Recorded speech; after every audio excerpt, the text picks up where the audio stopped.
Assalamu alaikum wa rahmatulahi wa barakatuh. Que la paix, la miséricorde et la bénédiction d'Allah soient sur vous tous. Je salue également nos amis chrétiens présents aujourd'hui, et je tiens à leur dire à quel point leur présence témoigne d'un bel esprit d'ouverture.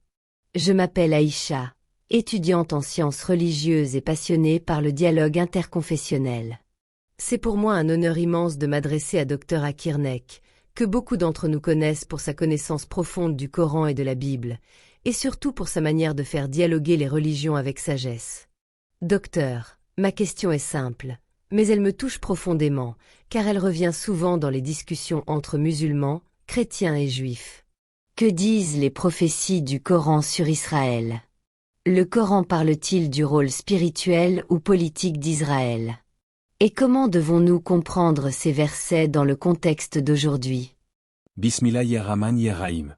Au nom d'Allah, le tout miséricordieux, le très miséricordieux. Ma chère sœur Aïcha, ta question est très importante, et je te félicite pour la manière respectueuse et réfléchie avec laquelle tu l'as posée. Elle ne touche pas seulement à l'histoire, mais aussi à la foi, à la morale et à la compréhension profonde du message divin. Le Saint-Coran parle à plusieurs reprises des Bani Israël, les enfants d'Israël. Allah leur a accordé de nombreux bienfaits, des prophètes, des livres et une guidance. Mais le Coran nous enseigne aussi que cet honneur dépendait de leur fidélité à Dieu. Allah dit dans la sourate Al-Baqarah, 2h47. Ô enfants d'Israël! Rappelez-vous le bienfait dont je vous ai comblé, et comment je vous ai préféré à tous les peuples de votre époque. Ce verset montre que le peuple d'Israël a été privilégié spirituellement, non pas par naissance, mais par mission. Allah les a choisis pour être porteurs de la révélation, non pour dominer les autres, mais pour guider l'humanité. Le Coran évoque ensuite leurs prophètes, Moïse, Moussa, Aaron, Haroun, David, Daoud, Salomon, Sulayman, Élie, Ilias, et bien sûr Isa ibn Maryam, Jésus, fils de Marie, que la paix soit sur eux tous. Ainsi, le Coran ne nie pas leur grandeur passée. Mais il rappelle que chaque communauté élue est tenue à un devoir moral immense. Le Coran ne parle pas d'Israël en termes ethniques ou politiques, mais en termes spirituels. Quand il critique les enfants d'Israël, c'est pour leur manquement envers la foi, pas pour leur origine. Dans sourate Al-Baqarah, 2, 61, Allah dit.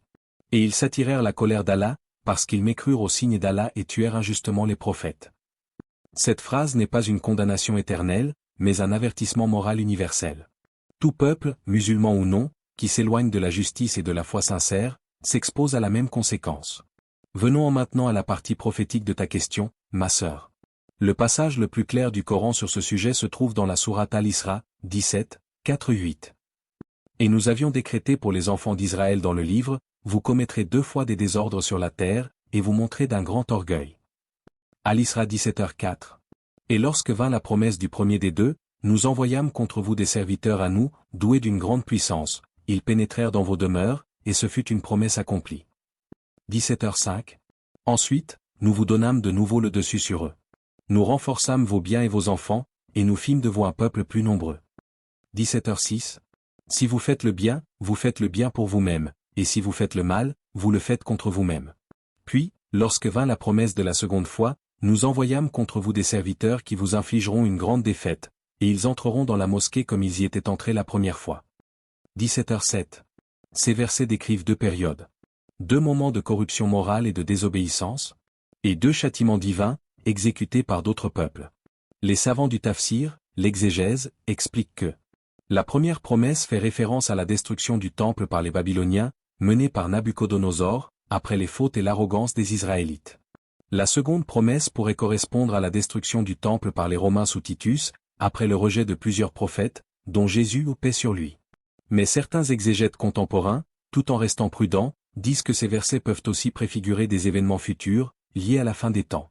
Aujourd'hui, certains musulmans lisent ces versets à la lumière du retour du peuple juif sur la Terre Sainte et de la création de l'État d'Israël. Ils y voient la phrase du verset 17h6. Nous vous donnâmes de nouveau le dessus.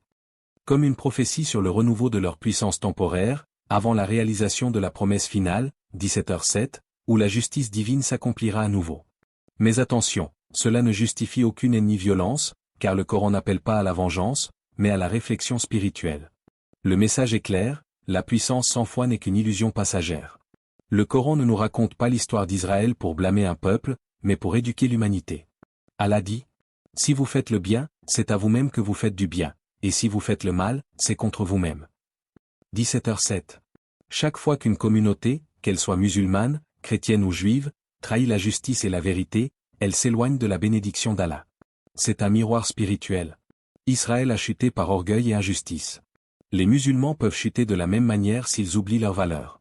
Les chrétiens, eux aussi, sont rappelés à la sincérité du message du Messie, Jésus fils de Marie, paix sur lui. Ainsi, ces prophéties sont avant tout un appel à la réforme intérieure, pas à la confrontation extérieure. Certains demandent, le Coran reconnaît-il la terre promise? Oui, mais avec une condition. Allah dit dans Sourate Al-Maïda, 5h21. Ô mon peuple, entrez dans la terre sainte qu'Allah vous a prescrite. Mais ne reculez pas, sinon vous serez perdants. Remarquez, Allah parle ici à Moussa, Moïse, et la promesse est faite à ceux qui obéissent à Allah. La terre n'appartient pas à un peuple par naissance, mais à ceux qui croient et agissent avec justice. Le prophète Mohammed a dit, cette terre appartient à Allah. Il en fait hériter qui il veut parmi ses serviteurs. Et la fin heureuse sera pour les pieux. Hadith rapporté par Ahmad et Al-Bukhari dans son sens général. Ainsi, la terre promise est conditionnelle, non ethnique, elle revient à ceux qui suivent la voie de Dieu. Le Coran appelle les musulmans à réfléchir, non à se vanter. Il rappelle aux chrétiens et aux juifs que le Dieu de Moïse, de Jésus et de Mohammed est un seul et même Dieu. Allah dit dans Sourate Al-Ankabut, 29, 46.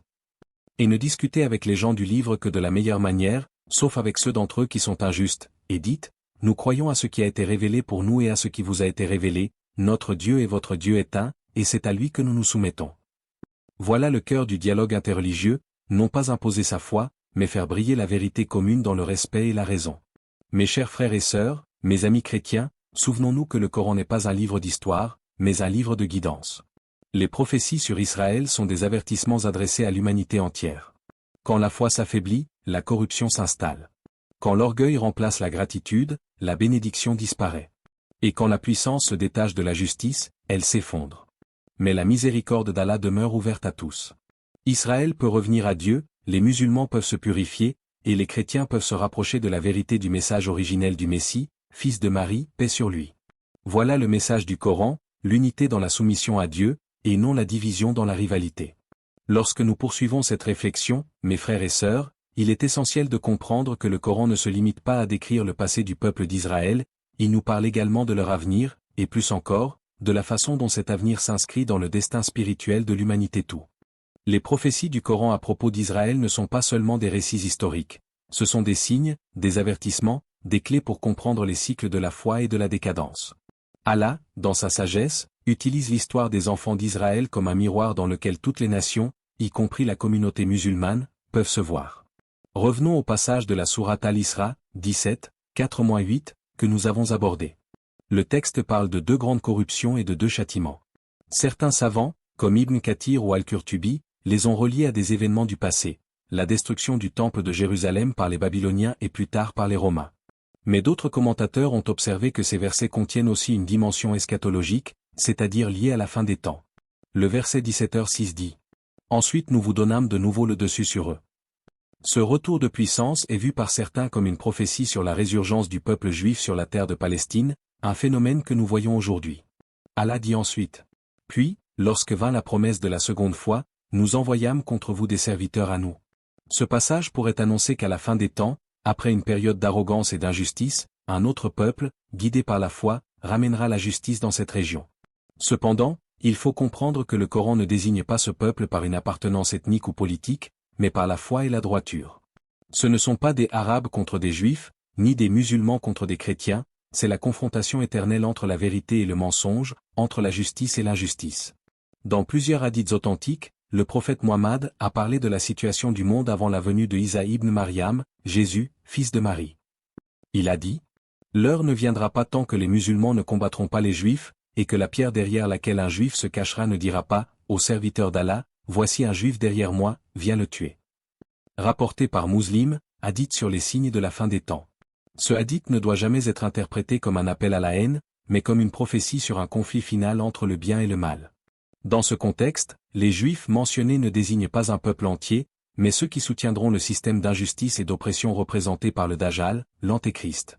Selon le prophète, à la fin des temps, le Dajjal apparaîtra parmi les Juifs d'Asfahan, et beaucoup le suivront, croyant qu'il est le Messie promis. Mais ce faux Messie sera vaincu par le vrai Messie, Isa ibn Maryam, qui reviendra pour rétablir la vérité et abolir l'oppression. Le prophète a dit, « Par celui qui détient mon âme dans sa main, le fils de Marie descendra bientôt parmi vous, il jugera les hommes selon la vérité, brisera la croix, tuera le porc et abolira la jizya. » Al-Bukhari et Muslim. Cela signifie que Jésus, paix sur lui, reviendra non pas pour fonder une nouvelle religion, mais pour unifier les croyants sincères sous le même message, la soumission à Allah, le Dieu unique. Jérusalem, ou Al-Qud, occupe une place centrale dans ces prophéties. C'est là que le prophète Muhammad fut transporté lors du voyage nocturne, Al-Isra wa Al-Miraj. C'est aussi là que se rassembleront, selon les hadiths, les forces du Dajjal et les croyants dirigés par Al-Mahdi avant la venue de Jésus, fils de Marie. Le prophète a dit, Al-Mahdi apparaîtra à un moment où la terre sera remplie d'injustice et de tyrannie, et il la remplira de justice et d'équité.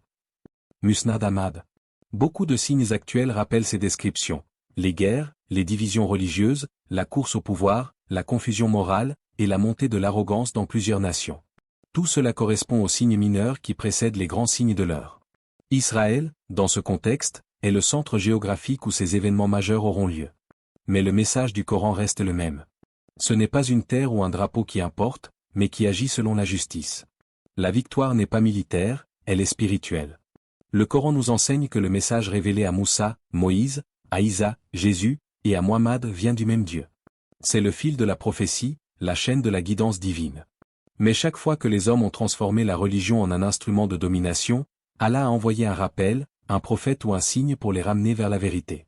Les enfants d'Israël ont reçu de grandes faveurs, ils ont vu la mer se fendre, la manne descendre du ciel, ils ont entendu la parole d'Allah par la voix de Moïse. Pourtant, beaucoup d'entre eux ont préféré adorer le veau d'or, symbole de la richesse et de la matérialité. Le Coran raconte cela non pour les condamner, mais pour prévenir les musulmans, ne refaites pas les mêmes erreurs. Aujourd'hui, le monde musulman est témoin du pouvoir d'Israël et de la division de la Oumma. Mais le Coran nous enseigne que la véritable puissance ne réside ni dans les armes ni dans les alliances, mais dans l'obéissance à Allah. Lorsque la communauté reviendra à la foi sincère, à la science, à la justice et à la solidarité, Allah lui rendra la dignité qu'elle a perdue. Allah dit dans la sourate Muhammad, 47, 7. Ô vous qui croyez! Si vous soutenez la cause d'Allah, il vous soutiendra et raffermira vos pas. Le Coran nous invite à méditer sur les similitudes entre la trajectoire du peuple d'Israël et celle de la communauté musulmane. Les Israélites furent bénis, mais la bénédiction se transforma en épreuve quand ils perdirent la gratitude. De la même manière, les musulmans ont reçu le Coran, la plus grande guidance, mais beaucoup ont abandonné ses enseignements pour des ambitions matérielles. Regardons les versets. Nous vous avons donné la puissance, puis vous êtes devenus arrogants. Al-Isra 17h6, n'est-ce pas ce que nous voyons dans certaines parties du monde musulman aujourd'hui? Quand l'islam est réduit à une identité culturelle, quand la prière devient une habitude vide, quand la justice est remplacée par la corruption, la communauté perd la bénédiction d'Allah. C'est alors qu'Allah permet à d'autres peuples, même non-croyants, de dominer temporairement. Mais cette domination n'est jamais définitive. Allah dit, « Et nous voulions favoriser ceux qui étaient opprimés sur terre, et en faire des dirigeants et des héritiers. » Sourate Al-Qaza, 28, 5. Ce verset est une promesse. Lorsque les croyants sincères se lèveront, guidés par la foi et la connaissance, la justice triomphera, comme elle l'a toujours fait à travers l'histoire. Face à cette prophétie, notre rôle n'est pas d'attiser la haine, mais de révéler la vérité avec sagesse. Le Coran nous dit dans Sourate Al-Nahl, 16, 125. Appelle, les gens, au chemin de ton Seigneur avec sagesse et belle exhortation, et discute avec eux de la meilleure façon. Nous devons être fermes dans nos principes, mais doux dans notre attitude. Les chrétiens croient en la venue du Messie, les musulmans croient à son retour. Nous avons ici un point de convergence, pas de division. Le Coran vient corriger et compléter la révélation, pas l'annuler. Quand Isa ibn Maryam reviendra, il ne dira pas « Je suis venu pour fonder une nouvelle foi ». Il dira « Je suis venu confirmer la vérité que j'ai annoncée et rappeler que le Seigneur est un ». Ainsi, le véritable croyant ne cherche pas la victoire sur les autres, mais la victoire sur l'ignorance. Israël, dans le Coran, n'est pas seulement un peuple, c'est un symbole, celui du cœur humain quand il s'éloigne de Dieu malgré la lumière qu'il a reçue. Et c'est à ce symbole que nous devons tous réfléchir. Mes frères et sœurs, le Coran n'a jamais dit que les enfants d'Israël étaient condamnés, il a dit qu'ils étaient responsables. De même, les musulmans ne sont pas garantis du succès, ils doivent mériter la guidance d'Allah chaque jour, par la sincérité et la justice. La prophétie d'Israël n'est pas l'histoire d'un peuple, c'est l'histoire de l'humanité face à l'épreuve du pouvoir et de la foi. Assalamu alaikum wa rahmatulahi wa barakatuh. Chers frères et sœurs, chers amis chrétiens, je voudrais tout d'abord remercier Dr Zakir Naik pour son écoute attentive et pour la richesse des explications qu'il a partagées avec nous aujourd'hui. Vos paroles, cher professeur, nous rappellent combien le Coran est à la fois un guide spirituel et un miroir pour comprendre l'histoire et les choix humains.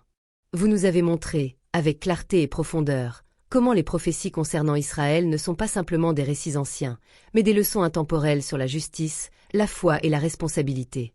Que Allah te bénisse, cher professeur Dr Zakir Naik, pour votre dévouement à diffuser le savoir et pour votre engagement envers le dialogue respectueux entre musulmans, chrétiens et juifs. Je remercie également chacun d'entre vous, membres de l'audience, pour votre présence et votre ouverture d'esprit. Que cette discussion inspire en nous tous le respect mutuel et la réflexion sur notre propre relation avec Allah et avec nos frères et sœurs, indépendamment de leur foi. Merci, chère Aïcha, pour ces paroles très belles et sincères. Je suis heureux de voir que tu as bien saisi le message du Coran et que tu as su le transmettre avec clarté à notre audience. C'est grâce à des jeunes comme toi, désireux de comprendre et de partager la sagesse, que le dialogue interreligieux peut prospérer et que la lumière de la vérité continue de guider les cœurs. Et merci à vous tous, chers frères et sœurs, pour votre attention et votre ouverture. Si cette discussion vous a apporté de la clarté et un éclairage sur la façon dont le Coran traite les prophéties concernant Israël et la justice divine, je vous invite à s'abonner à la chaîne Racines de l'Islam, pour continuer à recevoir des messages de connaissance et de dialogue. Aimez cette vidéo, si elle vous a été bénéfique. Partagez cette discussion, pour qu'elle atteigne d'autres personnes désireuses de comprendre le Coran et la sagesse divine. Et surtout, participez dans les commentaires, posez vos questions, partagez vos réflexions et écrire vos pensées avec respect et sincérité. Souvenez-vous toujours que la connaissance est un pont entre les cœurs, et que le dialogue fondé sur le respect et la vérité est la clé pour rapprocher les croyances et dissiper les malentendus. Que la paix d'Allah soit sur vous tous, et qu'il guide nos cœurs vers la lumière et la justice.